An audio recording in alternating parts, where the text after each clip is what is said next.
Well, today's project is this. This is what came out of that hole there when we're still cleaning up. Anyway, I think it's been a few months. We'll start to pre-train. We're not going to do any permanent finish or anything like that, but I wanted to make sure that it's guided in the direction that I want it to be. So let me get started here. Remember, I always say that when you dig something out or do something major, first is the recovery. I think this has recovered because you can see that it's growing very vigorously, but because it's so vigorous, I've forgotten what the shape is supposed to be. So I'm just taking off these very vigorous growth just to see what I have to work with. And so nothing exciting here. So I'll get back to you as soon as I get to being able to see what we have to work with. Now I'm starting to remember. Remember this one here, the trunk came up this way, and then because it hit that the fence, it kind of made a right turn, a funny turn here. And what I want to do is to cut it. But I didn't want to cut it at that point because sometimes weird things happen to the cut. See this cut here? All these growth that came on. Well, when you have a big wound like that, it wants to recover, so it has all this tremendous growth on it. Well, I think I should recut it now. I should, cut it again. And then we'll start to gonna get the styling on the way. So first the recovery. And I think we have recovered sufficiently. And now we will start our styling process. Okay, I took the saw and just cut this, right? What you might want to do, take your very sharp knife and then go along the edge so you have a nice clean cut along the cambium layer. The saw was okay, but it's a good idea to kind of go through and get that cleaned out. The healing process will be much faster that way. As we look at this, I think my original plan was to recut here and then go up this line. So same reasoning, I left the stub and then was going to do the recut. So I'll go ahead and do that. Okay, now I'm just going to take this and clean cut. Saws are faster, but they don't give you the nice crisp cut that you could with your bonsai tools. Okay, this thing coming around this way here, this is probably the new apex, right? But see the difference between here and here, we need to have more girth. So I'm going to save all this up on top and let it grow, and then keep an eye on this as being the new apex, then you have the movement. But we need this for the next year or so to let this thicken up. So at this stage, we're going to say, let's let it grow back, and then more vigorously the better. These two big cuts are more or less permanent, so we want those to heal. The one previously was a temporary, now these are permanent. Okay, the other plant that I dug out when I was doing the cleaning is this one here. And this one here was growing just in the gravel. And I was just able to just pull it out because, well, underneath the gravel is subsoil. So the root did not penetrate down there, so it was very easy. So it was so easy that I just found a rock and then put it right on it. So this became a root over rock potential. And this one, luckily, I could still see the tag. So it's been a little bit over 3 months on these projects. I think everybody that makes root over rock has their own theory, but I always felt that the plant should be fairly close to the rock. So I'm going this way, and this is our apex, and then the movement going that way here. And then I'm gonna bring the right tool and cut it clean here. But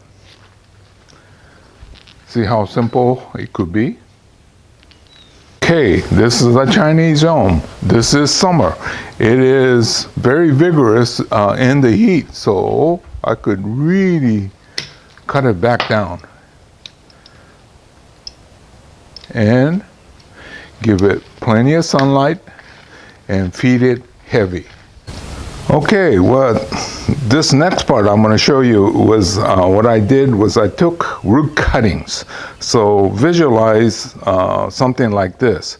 Well, you know, when I was working on the big one, a bunch of roots were being discarded. So I took something like this and planted in here. But I think I can explain better in a sketch form because it's hard to see what's in there.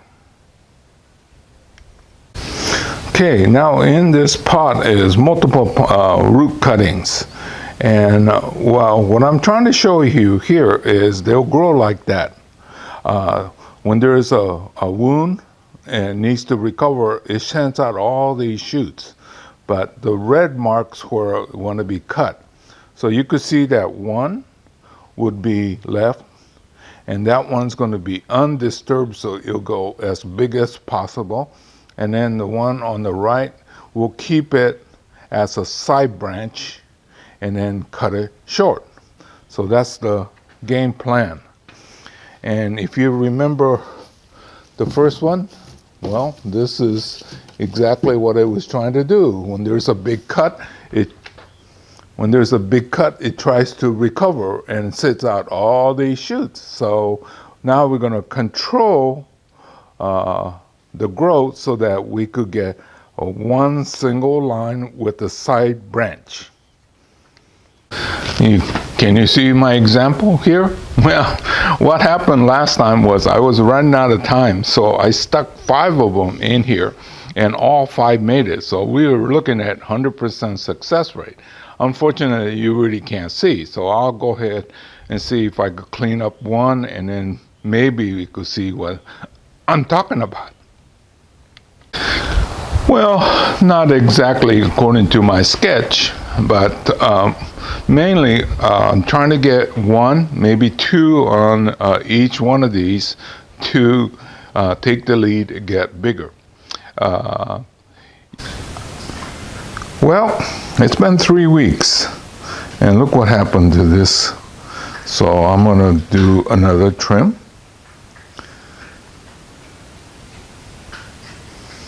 And then let it sit. We're getting closer to the tail end of July, and for some reason this year, the month of July has been very reasonable in terms of temperature. We had a few warm days, but this year is slightly cooler than normal, which I greatly appreciate. But anyway, I'll get down to pruning this and then I'll show you. Okay, that was a quick trim.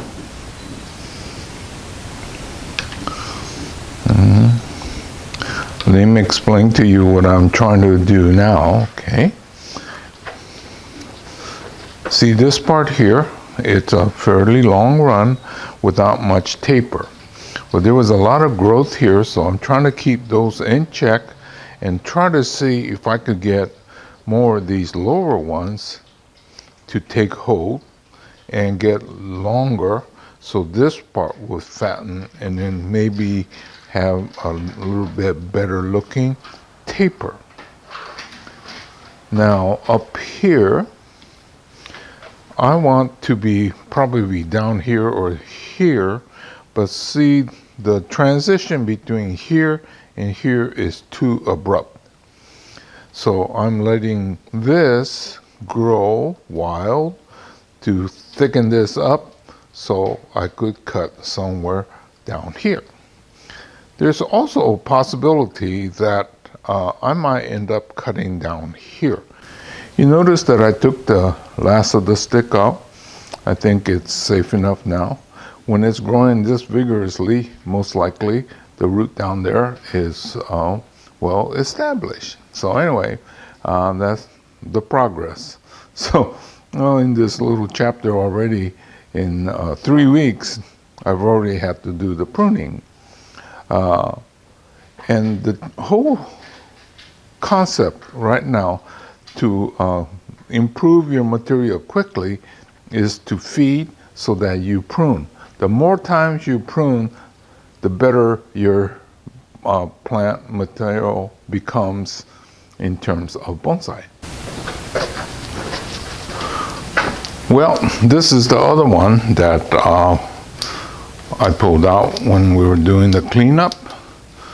It's a root over rock. Remember, it came popping out with very spread out shallow roots. So I just do this. I think, well, I guess it depends on the personal style, but I tend to like my trees to have a good relationship with the rock. So I try to keep it short and real close to the rock. And right now, this is, you could see some of the more surface root. Most likely these will come off. And then next year, I'm going to start to lower the soil so that I could start to expose the root.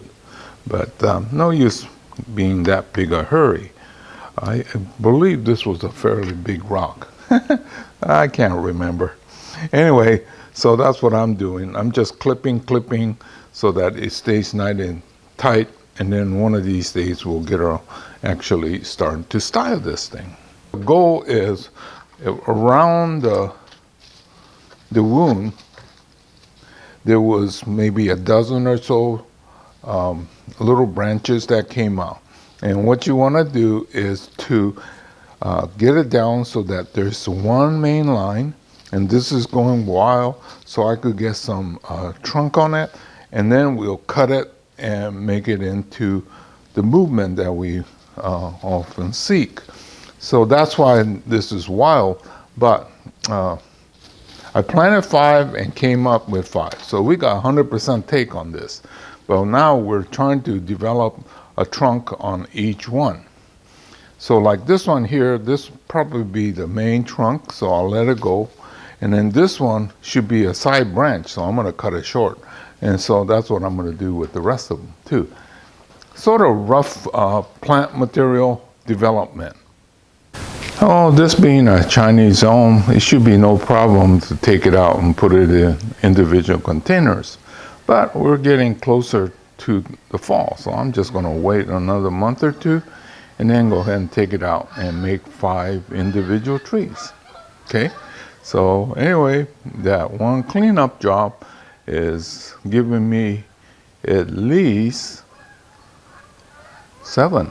The 5 in here, the small one, and the big one, okay? Well, my simple cleanup job became this. Well, the shade structure had deteriorated, so we put in a new roof. And then we're converting this into more of a storage area, protected from the weather. So, and that's what keeps me busy. But I didn't drag you out here for showing you what I'm working on, although most of you probably are kind of interested. I more or less buried the pit that I had.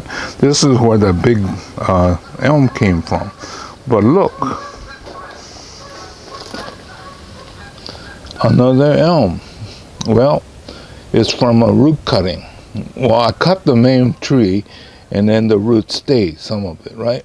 And this area did not get any water, but it still came up.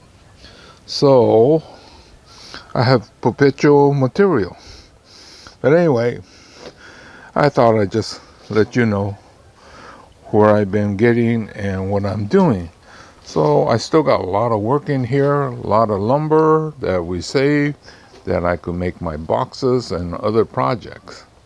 But anyway, I think I'll say goodbye for now. So this has been the Chinese elm in development that we got from a cleanup job. So this is Hiro saying goodbye. I'll see you again real soon in another chapter.